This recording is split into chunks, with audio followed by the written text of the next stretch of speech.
C'est bon? Super. Alors, d'abord, bonjour à tous. Je pense que j'ai dit bonjour à tout le monde, sauf à Annie, donc bonjour Annie. Alors, ce matin, j'aimerais prendre un sujet qui me tient à cœur et que je pense que le Seigneur m'a donné pour nous, car ce message concerne non seulement nos vies personnelles, mais aussi l'Église. Non seulement l'Église de grâce, mais je pense aussi toutes les églises qui aujourd'hui ont soif de se reconstruire. Et le thème ce matin, ce sera la reconstruction. Donc ce matin, j'aimerais vous parler de l'histoire d'un homme, mais aussi d'un peuple, pour nous encourager à repartir sur de bonnes bases et commencer avec joie le renouveau de notre Église. Vous le savez, ces dernières années ont été difficiles, avec la crise sanitaire et les divisions à cause de divergences de points de vue. Mais malgré tout, le Seigneur, il aime notre Église. Il la voit et il désire la faire vivre. Cette Église, je ne sais pas si vous le remarquez encore, mais c'est un phare dans ce quartier. Quand vous êtes en bas dans la rue, je ne sais pas si vous avez remarqué, mais quand on est sur le rond-point, on ne peut pas rater la pancarte. Ce n'est pas possible. Il y a marqué « Église protestante évangélique ». Tout le monde la voit. Nous sommes la lumière du monde. Mais à présent, pour nous qui sommes là, que devons-nous faire? J'aimerais qu'on prenne le passage, si tu veux bien l'afficher, Gilles. C'est dans Néhémie. Et on va prendre le premier chapitre. On va le lire. Je vais essayer de le lire assez rapidement. Et on va parler de cet homme et de ce peuple. Néhémie chapitre 1. Parole de Néhémie, fils de Hakalia. Au mois de Kisleu, la 20e année, comme j'étais à Suse, dans la capitale, Anani, l'un de mes frères, et quelques hommes arrivèrent de Juda. Je les questionnai au sujet des Juifs réchappés qui étaient restés de la captivité et au sujet de Jérusalem. Ils me répondirent, « Ceux qui sont restés de la captivité sont là, dans la province, au comble du malheur et de l'opprobre. Les murailles de Jérusalem sont en ruine et ses portes sont consumées par le feu. » Lorsque j'entendis ces choses, je m'assis, je pleurais et je fus plusieurs jours dans la désolation. Je jeûnais et je priais devant le Seigneur des cieux et je dis, « Ô Éternel Dieu des cieux, Dieu grand et redoutable, toi qui gardes ton alliance et qui fais miséricorde à ceux qui t'aiment et qui observent tes commandements, que ton oreille soit attentive et que tes yeux soient ouverts. Écoute la prière que ton serviteur t'adresse en ce moment, jour et nuit, pour tes serviteurs, les enfants d'Israël, en confessant les péchés des enfants d'Israël, nos péchés contre toi, car moi et la maison de mon Père, nous avons péché. Nous t'avons offensé, et nous n'avons point observé les commandements, les lois et les ordonnances que tu prescrivis à Moïse, ton serviteur. Mais souviens-toi de cette parole que tu donnas ordre à Moïse, ton serviteur, de prononcer. Lorsque vous pécherez, je vous disperserai parmi les peuples. Mais si vous revenez à moi, et si vous observez mes commandements et les mettez en pratique, alors, quand vous seriez exilés à l'extrémité du ciel, de là, je vous rassemblerai et je vous ramènerai dans le lieu que j'ai choisi pour y faire résider mon nom. Ils sont tes serviteurs et ton peuple que tu as racheté par ta grande puissance et par ta main forte. Ah, Seigneur, que ton oreille soit attentive à la prière de ton serviteur et à la prière de tes serviteurs qui veulent craindre ton nom. Donne aujourd'hui du succès à ton serviteur et fais-lui trouver grâce devant cet homme. J'étais alors et chanson du roi. Je vous passe un petit peu dans le contexte. Comme vous le savez, le peuple d'Israël s'est encore une fois rebellé contre Dieu en adorant des idoles et en faisant toutes sortes de blasphèmes contre Dieu. Mais Dieu a décidé d'envoyer l'empire de Babylone pour les asservir. Le roi de Babylone transporta tous les Israélites qui n'étaient pas morts au combat à Babylone pour en faire des esclaves. Mais comme l'avait annoncé le prophète Jérémie, le royaume de Perse remplaça l'empire babylonien. C'est à ce moment-là que le roi de Perse accepte qu'une certaine partie des Israéliens retourne à Jérusalem. Néhémie, lui, est échanson, c'est-à-dire qu'il occupe un poste important devant le roi Artaxerxès. Un jour, lorsqu'il se trouve à Suse, Anani et d'autres arrivent de Juda. Mais les nouvelles qu'il lui donne ne sont pas très bonnes. Les gens de Judée sont dans l'opprobre et surtout, la muraille de Jérusalem est en ruine. Mais qu'est-ce que ça veut dire concrètement? La muraille est en ruine. C'est assez simple. S'il n'y a pas de muraille, il n'y a pas de protection. Ça veut dire que n'importe quelle armée peut surgir et envahir pour piller la ville. Mais voyons maintenant la réaction de Néhémie. Lorsqu'il entend ça, il est dans le deuil pendant plusieurs jours et il jeûne en priant. Relisons sa prière à partir du verset 5. Je jeûnais et je priais devant le Seigneur des cieux et je dis, ô Éternel, Dieu des cieux, Dieu grand et redoutable, toi qui gardes ton alliance et qui fais miséricorde à ceux qui t'aiment et qui observent tes commandements, que ton oreille soit attentive et que tes yeux soient ouverts. Écoute la parole de ton serviteur, que ton serviteur t'adresse en ce moment, jour et nuit pour tes serviteurs, les enfants d'Israël, en confessant les péchés des enfants d'Israël, nos péchés contre toi. Car moi et la maison de mon père, nous avons péché, nous t'avons offensé et nous n'avons point observé tes commandements, les lois et les ordonnances que tu prescrivis à Moïse, ton serviteur. Mais s'il te plaît, souviens-toi de cette parole que tu donnas ordre à Moïse, ton serviteur, de prononcer. Lorsque vous pécherez, je vous disperserai parmi les peuples, mais si vous revenez à moi et si vous observez mes commandements et les mettez en pratique, alors, quand même vous seriez exilés à l'extrémité du ciel, de là je vous rassemblerai, je vous ramènerai dans le lieu que j'ai choisi pour y faire résider mon nom. Ils sont tes serviteurs et ton peuple que tu as racheté par ta grande puissance et par ta main forte. Ah Seigneur, que ton oreille soit attentive à la prière de ton serviteur et à la prière de tes serviteurs qui veulent craindre ton nom. Le premier point que je voudrais aborder avec vous, c'est la prière de repentance. Ce que je vais vous dire là, peut-être ça ne va pas nous faire plaisir. Mais d'abord le verset 5. Le verset 5, c'est une promesse. Ô Éternel, Dieu des cieux, Dieu grand et redoutable, toi qui gardes ton alliance et qui fais miséricorde à ceux qui t'aiment et qui observent tes commandements. Oui, Dieu garde son alliance et fait miséricorde à ceux qui l'aiment et qui observent ses commandements. Mais est-ce le cas pour nous? Est-ce que nous l'aimons et est-ce que nous avons le désir d'observer ses commandements? Car sans ça, il ne peut pas garder son alliance et nous faire miséricorde. Nous devons l'aimer et nous devons désirer observer ses commandements. Mais ensuite, Néhémie va faire quelque chose d'assez incroyable. Il va demander pardon pour ses propres péchés, mais aussi pour tous les péchés du peuple d'Israël. Versets 6 et 7.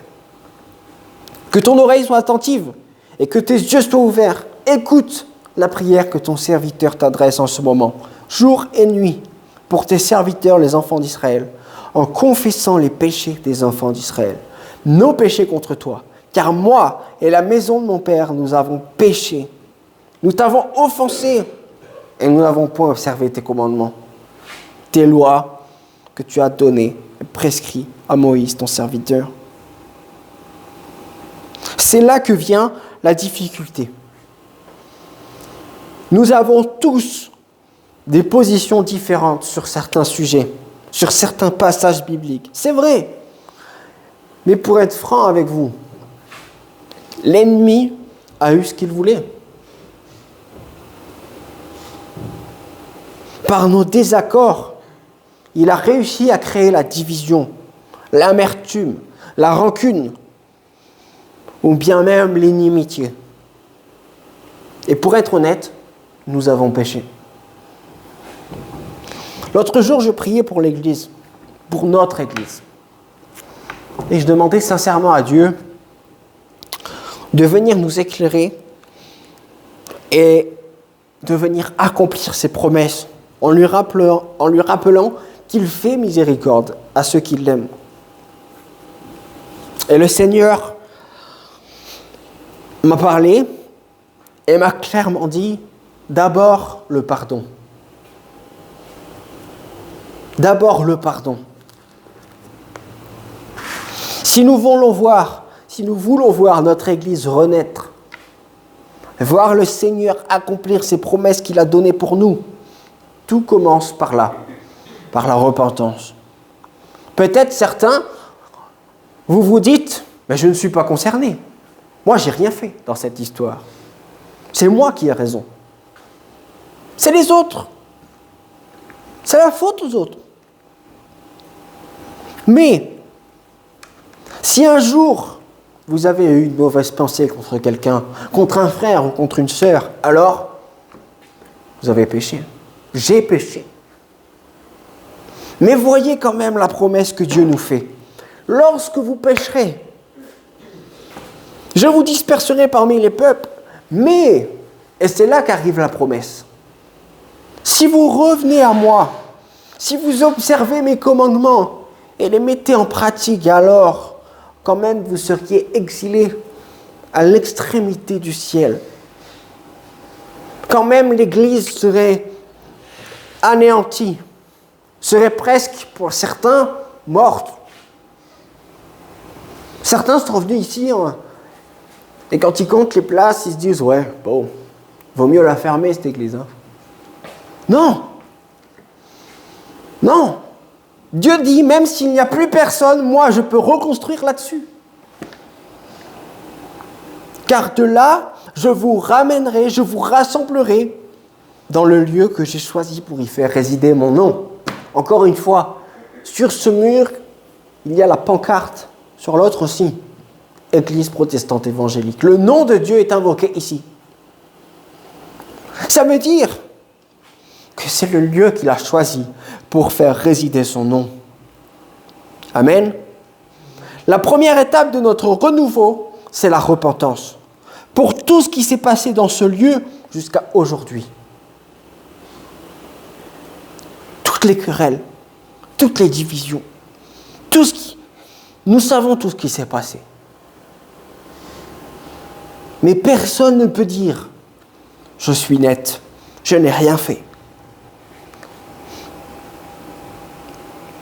Et ensuite, après la repentance, nous devons avoir le désir de revenir au Seigneur pour observer ses commandements, les mettre en pratique. Mais c'est quoi observer ses commandements? Vous le savez. Qu'est-ce qui résume la loi et les prophètes? Aimer le Seigneur de tout son cœur, de tout son être, et aimer son prochain comme soi-même. Et vous savez quel est notre premier prochain? C'est celui qui est à côté de vous. C'est notre frère et notre sœur. Nous devons nous aimer entre nous. Le deuxième point que j'aimerais relever, c'est levons-nous et bâtissons. Après la repentance, après le moment où vient l'humilité, où vient la reconnaissance de nos péchés devant Dieu, en lui disant « Seigneur, oui, nous avons commis des actes, oui, nous avons péché contre toi, mais maintenant reviens, s'il te plaît. » Eh bien, le Seigneur nous pardonne, et c'est alors que nous pouvons nous lever et bâtir. Comme nous ne pouvons pas lire tout le livre de Néhémie, je vais vous épargner ça, je vais essayer de vous faire un bref résumé, pour qu'on puisse à peu près comprendre où on en est. Néhémie, après avoir jeûné, prié pour le pardon des péchés du peuple, il va demander à Dieu d'être avec lui. Parce que ce qu'il a espoir, c'est que le roi fasse quelque chose. Le roi des Perses, fasse quelque chose pour lui. Et un jour, pendant que Néhémie fait son service auprès du roi, le roi, il va remarquer quelque chose. Il va voir que Néhémie, il a mauvaise mine. Il n'est pas bien. Il est triste. Et donc le roi va lui dire, mais qu'est-ce qui t'arrive? Et Néhémie va lui expliquer. Il va avoir la force, le courage de lui dire que son peuple est à l'agonie en Judée et que la muraille est détruite. Et alors, sa prière va être exaucée. Et le roi va lui permettre de se rendre en Judée, de laisser son service, de partir à Jérusalem, et en plus d'avoir tous les matériaux nécessaires pour reconstruire la muraille. Vous imaginez un peu? Dieu était avec Néhémie. Mais pourquoi? Parce que là, nous voyons les premiers fruits de la repentance de Néhémie. Dieu est avec lui. Et donc Néhémie part. Il part à Jérusalem. Et à son arrivée, sans rien dire à personne, sans dire pourquoi il est là, il va faire le tour de la muraille. Et il va constater les dégâts. Il va constater les brèches. Il va prendre du recul. Voyez? Et alors, c'est là que nous arrivons au verset 17 du chapitre 2. Je leur dis alors, vous voyez, donc là il parle aux généraux, d'accord, et au peuple qui est resté à Jérusalem. Et il va leur dire ceci, vous voyez le malheureux état où nous sommes. Jérusalem est détruite et ses portes sont consumées par le feu. Venez, rebâtissons la muraille de Jérusalem et nous ne serons plus dans l'opprobre. Et je leur racontai comment la bonne main de mon Dieu avait été sur moi et quelles paroles le roi m'avait adressées. Et à ces mots, ils dirent, mais levons-nous et bâtissons. Et ils se fortifièrent dans cette bonne résolution. Et Sambala, le Horonite, et Tobija, le serviteur ammonite, et Geshem, l'arabe, en ayant été informés, se moquèrent de nous et nous méprisèrent. Et ils dirent, que faites-vous là? Vous révoltez-vous contre le roi? Et je leur fis cette réponse, le Dieu des cieux nous donnera le succès. Nous, ses serviteurs, nous nous lèverons et nous bâtirons, mais vous n'avez ni part, ni droit, ni souvenir dans Jérusalem. Néhémie, il sait que son Dieu aime Jérusalem et son peuple. Vous savez, Dieu aime notre Église. Et Néhémie, vu qu'il sait que Dieu aime Jérusalem, il sait forcément que Dieu veut reconstruire cette muraille. Et donc, Dieu, vu qu'il aime notre Église, il veut forcément la faire grandir, la faire avancer, la reconstruire et aussi reconstruire nos cœurs. Mais pour encourager le peuple à bâtir et à avoir foi en Dieu, parce que ils étaient là, le peuple, ils voyaient la muraille détruite, mais ils étaient découragés. Aucun d'entre eux s'est dit, oh les gars, on va se bouger et on va la reconstruire. Non. Et Néhémie arrive. Et ce qui va leur donner l'élan de se lever, de bâtir, c'est que Néhémie va leur dire comment Dieu l'a rendu propice devant le roi. Il va encourager le peuple à bâtir et à avoir foi en Dieu en leur racontant comment le Seigneur lui a fait trouver grâce auprès du roi. Et grâce à cela, ils se fortifièrent et se levèrent pour rebâtir la muraille. Mais alors en quoi cette muraille nous concerne, nous, aujourd'hui, à l'Église? Vous le savez, nous sommes le temple du Seigneur. Et chacun de nous est une pierre vivante, n'est-ce pas? Alors levons-nous et bâtissons l'Église de Christ Prenons Christ pour fondation. Comme le dira Paul, moi et Barnabas, nous avons posé le fondement. Maintenant, c'est à vous de construire dessus. Le fondement, c'est qui? C'est Christ. Et la vérité, ce sont les murs porteurs. Si nous voulons que cette Église retrouve un souffle nouveau, nous devons nous laisser transformer par Jésus-Christ et mettre en pratique sa parole et nous aimer les uns et les autres. Comment allons-nous construire une vraie muraille contre l'ennemi si dans nos vies ou dans nos relations, nous laissons la place à l'ennemi pour pénétrer et mettre le bazar? La muraille de notre vie, c'est la foi. Paul en parlait tout à l'heure. Mais ce n'est pas juste la foi, oui je crois. Non, c'est la foi active. La foi qui transforme les cœurs et qui est solide. La foi qui nous fait aimer les autres et pratiquer de bonnes œuvres. Lisez l'épître de Jacques. Montre-moi ta foi et moi je te montrerai ma foi par les œuvres. Si individuellement notre vie vacille, si individuellement notre foi chancelle, alors nous devons nous relever les uns les autres. Les murs de cette église, ce n'est pas cela. Et c'est nous. Les murs de cette église, c'est nous. Mais si les murs ont des trous,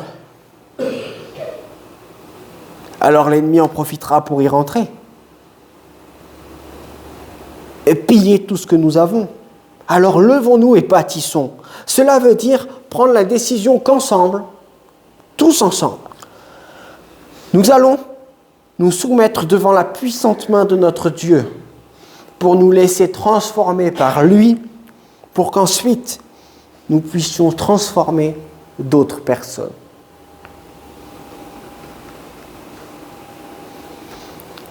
Lorsque j'ai prié pour cette église, la seconde chose que Dieu m'a dite, c'est de ne pas chercher à tout prix de grandir en nombre, mais de grandir en qualité.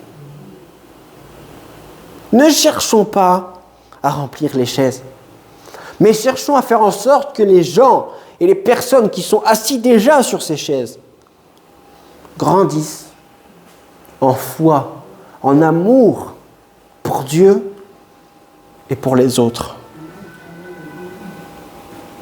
Et alors nous pourrons bâtir. Nous pourrons bâtir une église solide, avec une muraille solide.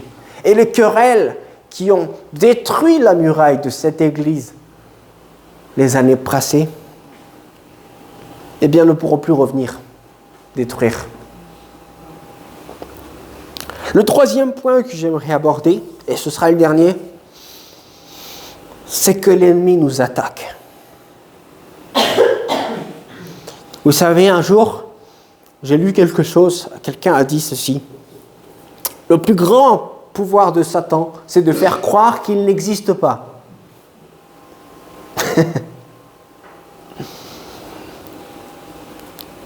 L'ennemi adore faire croire qu'il ne fait rien, alors qu'il est constamment en train d'essayer de nous ébranler.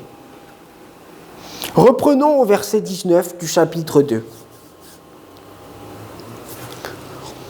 Sambala, le Horonite, et Tobija, le serviteur ammonite, et Geshem l'arabe, ayant été informés, se moquèrent de nous et nous méprisèrent. Et ils dirent, « Que faites-vous là? Vous révoltez-vous contre le roi ?» Et je leur fis cette réponse, « Le Dieu des cieux nous donnera le succès. Nous, ses serviteurs, nous nous lèverons, nous bâtirons. Mais vous, vous n'avez ni part, ni droit, ni souvenir dans Jérusalem. » Vous le savez, ou pas, mais lorsqu'un peuple se lève, lorsqu'un homme et une femme décident de servir le Seigneur, décident de suivre le Seigneur, il y en a un qui n'est pas content. L'ennemi adore nous voir passifs. L'ennemi se moque et il nous méprise. Mais remarquez une chose dans ce passage. Les trois contradicteurs, Sanballat, Tobija et Geshem, ils vont essayer de faire peur au peuple en leur disant qu'ils ont désobéi au roi. Voyez, comme c'est sournois. Ils vont arriver et leur dire, mais ce que vous faites là, vous reconstruisez la muraille, mais vous n'êtes pas en train de désobéir au roi? Il parle du roi de Perse. Vous n'êtes pas en train de lui désobéir là? Qui vous a donné l'autorisation? Mais regardez un petit peu, prenez attention. Si Gilles, tu peux afficher le verset 19 et 20 du chapitre 2. Regardez un petit peu la réponse de Néhémie. Voilà, ils vont leur dire, mais que faites-vous là? Vous vous révoltez contre le roi. Vous faites quelque chose qui n'est pas permis. Mais regardez ce que va dire Néhémie. Le Dieu des cieux va nous donner le succès. Nous, ses serviteurs, nous nous lèverons et nous bâtirons. Mais vous n'avez rien à faire ici, en gros. Vous n'avez ni part, ni droit, ni souvenir dans Jérusalem. Néhémie, il est rempli de Dieu. Et il est intelligent. Il ne va pas rétorquer en disant qu'il a reçu la faveur du roi. Parce que c'est ça. Ils sont en train, là les trois, là, ils sont en train de dire au peuple, vous n'avez pas la permission de reconstruire. Mais Néhémie, il aurait très bien pu dire, si. Moi, regardez, j'ai une lettre là, qui est là, qui vient de la part du roi, et qui nous dit, nous pouvons reconstruire. Non. Il ne va pas rentrer dans leur jeu. Il va leur dire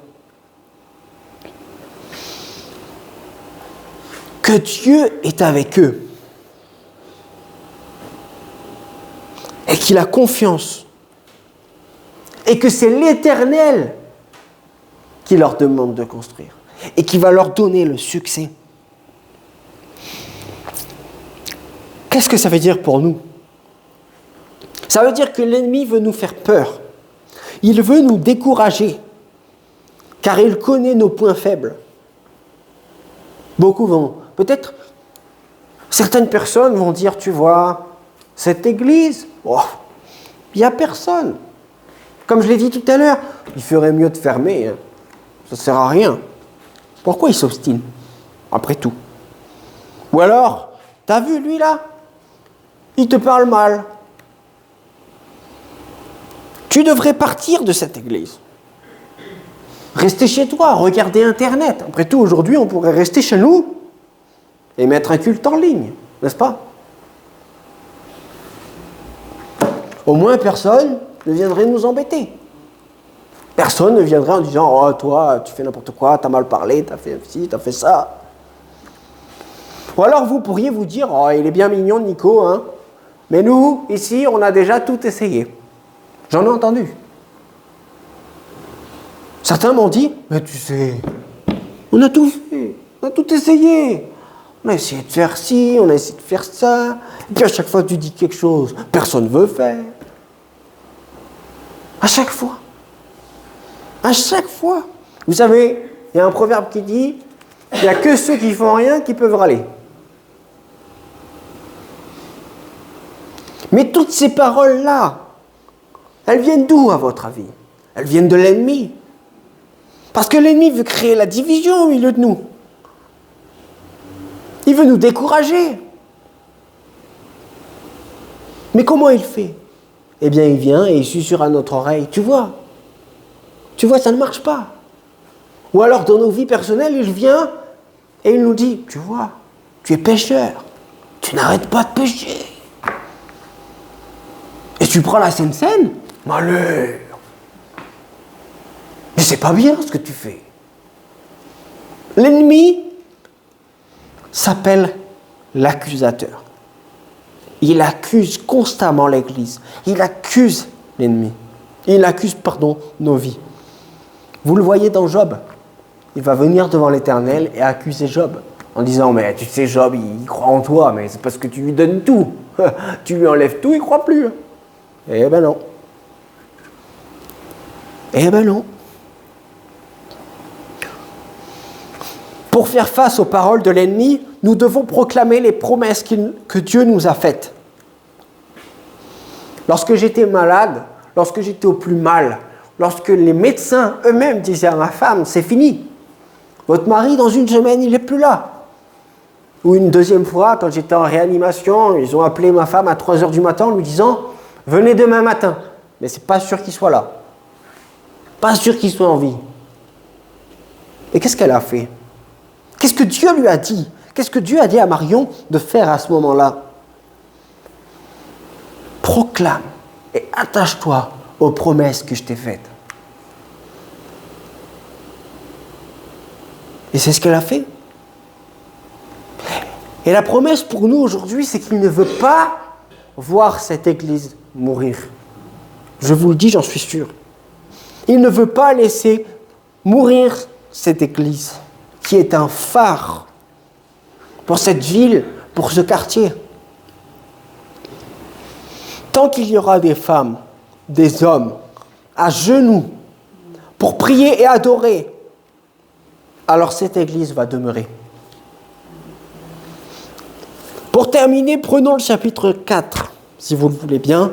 Il est un peu long, mais il est indispensable pour nous encourager dans la bataille. Je vais le lire. Chapitre 4. Bon, écoutez bien ce chapitre. Lorsque Sanballat apprit que nous rebâtissions la muraille, il fut en colère et très irrité.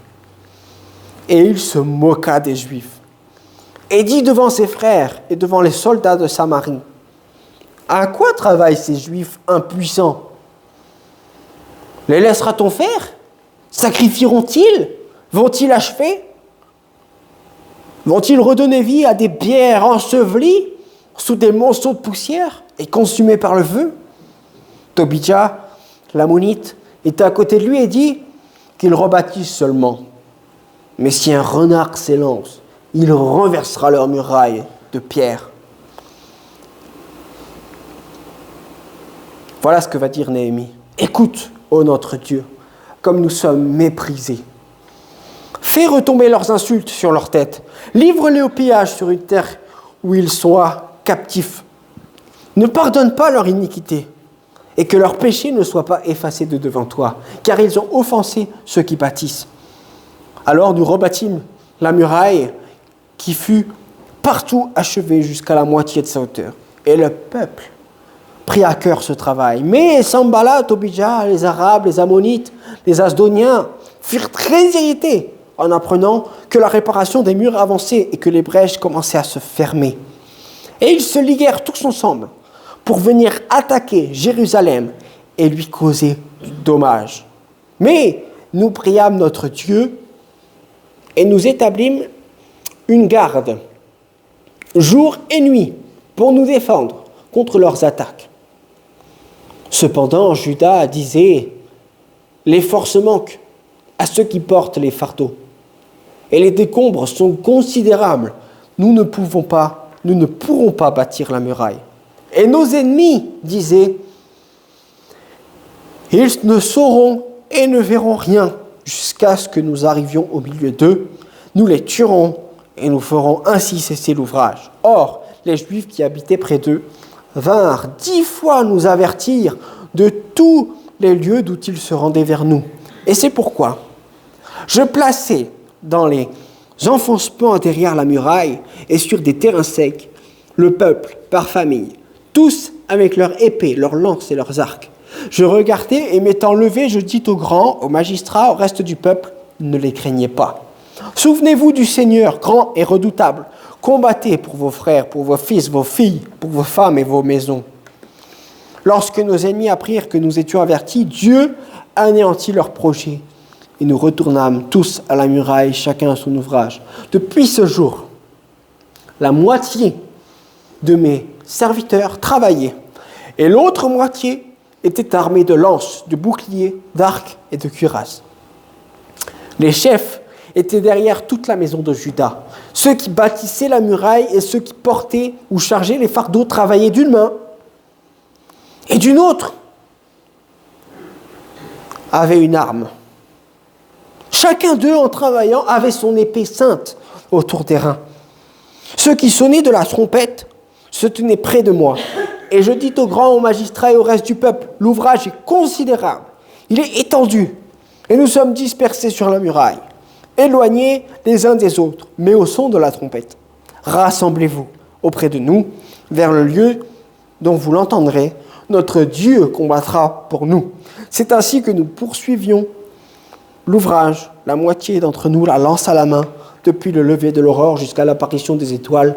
Dans ce même temps, je dis encore au peuple que chacun passe la nuit dans Jérusalem avec son serviteur. Faisons la garde pendant la nuit, travaillons pendant le jour, et nous ne quittions point nos vêtements, ni moi, ni mes frères, ni mes serviteurs, ni les hommes de garde qui me suivaient.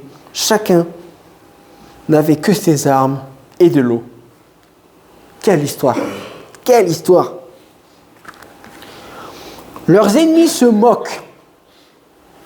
Les ennemis des Juifs se moquent d'eux. Et font même des projets pour venir les attaquer. Mais que vont faire le peuple et Néhémie? Ils vont prier. Ils vont prier. Et Dieu va permettre que les plans des ennemis soient connus des Juifs. C'est-à-dire que Dieu va permettre et faire en sorte que certains Juifs qui habitaient autour de ceux, des ennemis, qui habitaient autour de Sambala, Tobija, les Arabes, les Ammonites, les Asdoniens, ils apprirent, ils ont entendu qu'ils voulaient aller contre eux, contre ceux qui bâtissaient, et ils sont venus les avertir. Mais regardez ce qu'ils vont faire. Ils auraient pu, et mettons-nous à leur place, vous êtes en train de bâtir une muraille, d'accord? Vous êtes en train de travailler dur. Construire une muraille, c'est de la maçonnerie, c'est-à-dire qu'il faut mettre des pierres sur des pierres, enfin des briques sur des briques, et vas-y, du ciment, machin truc, il faut travailler. Il faut ses deux mains, il faut de la sueur. Mais si vous apprenez tout d'un coup que quelqu'un veut venir, veut vous tuer et détruire tout ce que vous avez fait, la plupart d'entre nous, on va arrêter, on va mettre la pioche, on va mettre tout par terre, on va prendre les armes et aller se battre. Mais eux, ils vont faire quelque chose d'incroyable. Plutôt que de tout arrêter, de poser les briques et de se battre, ils vont continuer de bâtir tout en gardant une épée à la main en cas d'attaque. Car ils avaient compris que même le fait de s'arrêter dans la construction pour combattre Sambala et les autres, c'était déjà les faire gagner. Mais qu'est-ce que ça veut dire pour nous?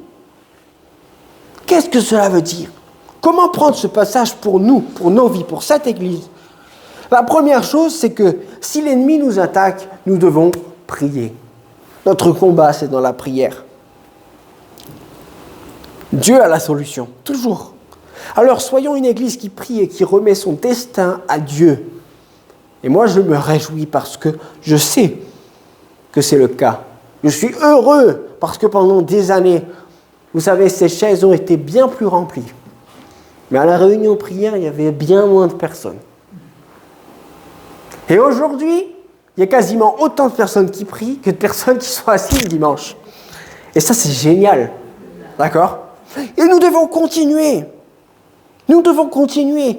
Parce que c'est comme ça que des batailles, et j'en suis la preuve vivante, et certains d'entre nous en sont la preuve vivante, des batailles qui sont menées là-haut. Et c'est marrant parce qu'on pourrait dire que c'est la chambre haute. Là-haut, il y a des batailles qui sont menées dans la prière. Et nous les avons remportées. Parce que Dieu écoute les prières de son peuple. Mais ensuite, dans nos vies personnelles, lorsque Satan nous attaque, La première chose qu'il cherche à faire, c'est de nous arrêter et nous décourager. Et comment il fait cela? Il utilise le mensonge et la peur pour nous paralyser. Comme je l'ai dit tout à l'heure, Satan, c'est le père du mensonge. Son passe-temps favori, c'est mentir. Même parfois, en utilisant la parole de Dieu, il ment constamment. Et il cherche à nous faire peur, à nous paralyser. Ces hommes et ces femmes qui étaient en train de construire la muraille, lorsqu'ils apprennent que Tobija, Sambala et tous les autres veulent les attaquer, veulent les tuer,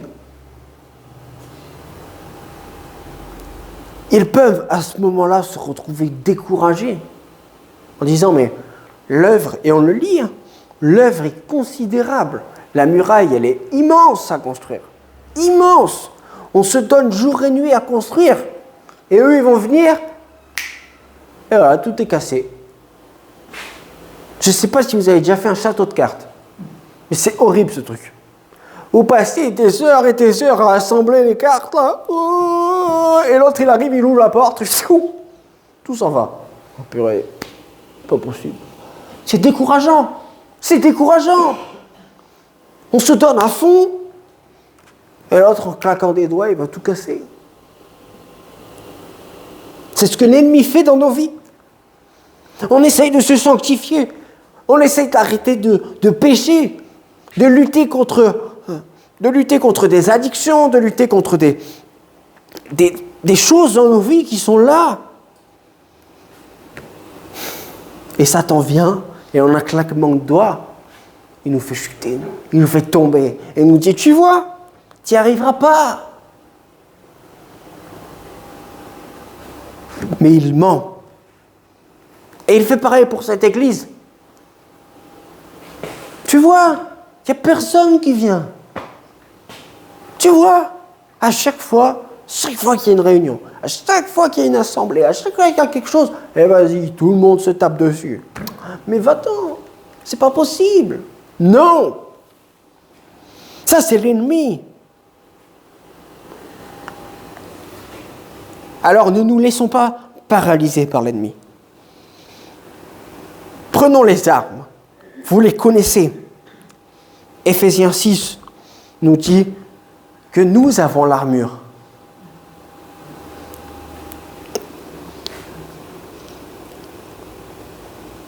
Nous ne devons pas nous focaliser sur les menaces de l'ennemi, ni sur ce qu'il dit. Nous devons continuer à bâtir nos vies sur le roc qui est Christ, en ayant le bouclier de la foi pour contrer les mensonges de l'ennemi, tout en gardant l'épée de l'Esprit, qui est la parole de Dieu, pour riposter. C'est-à-dire que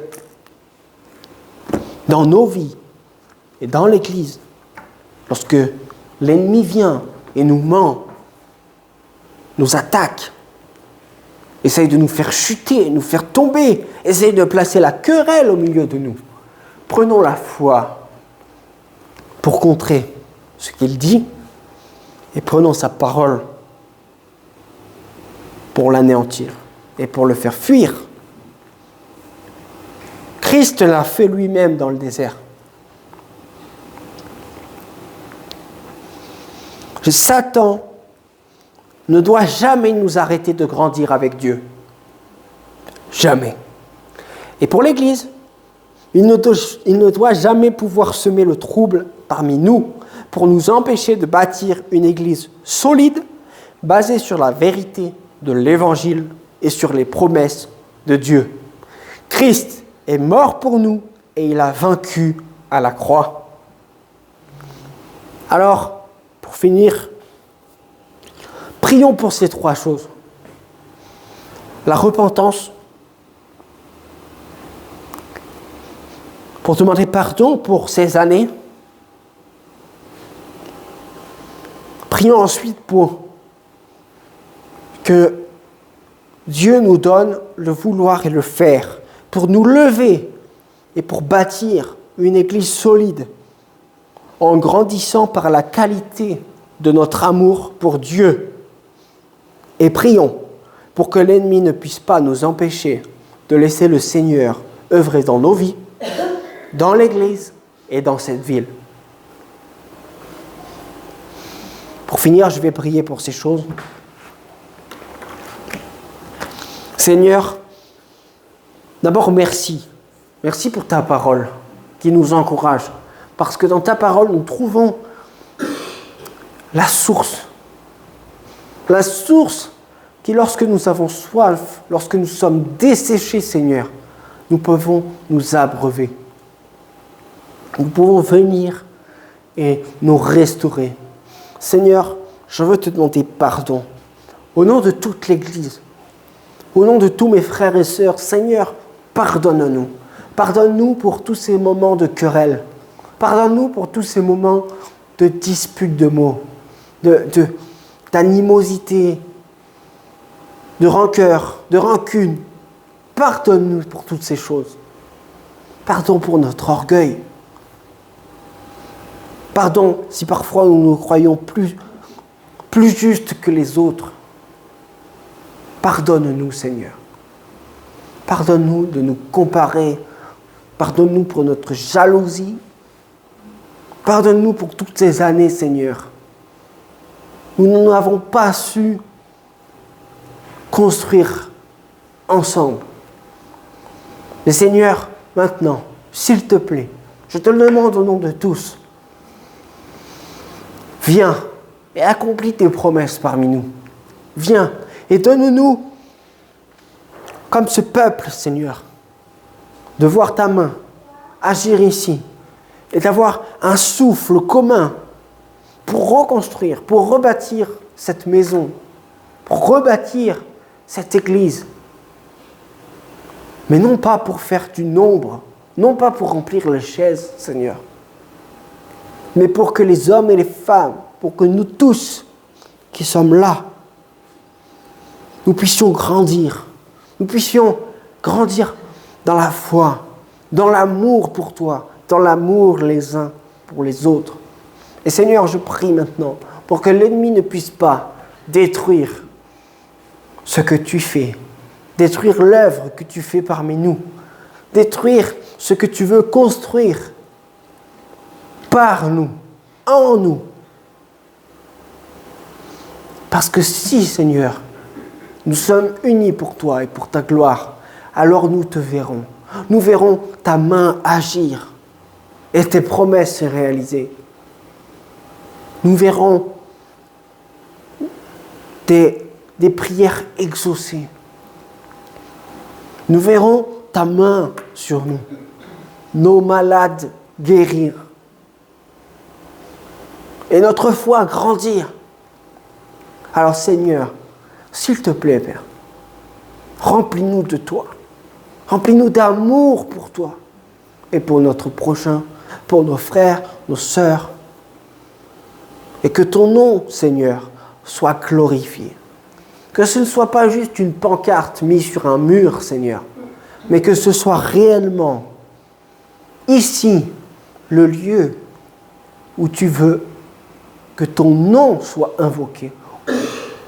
Que ce soit ici le lieu où tu veux que ton nom soit béni, soit glorifié. Bien sûr que tu es partout, Seigneur.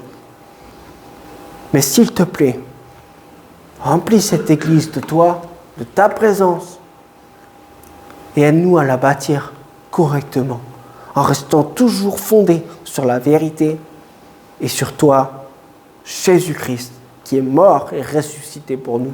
Au nom de Jésus-Christ. Amen.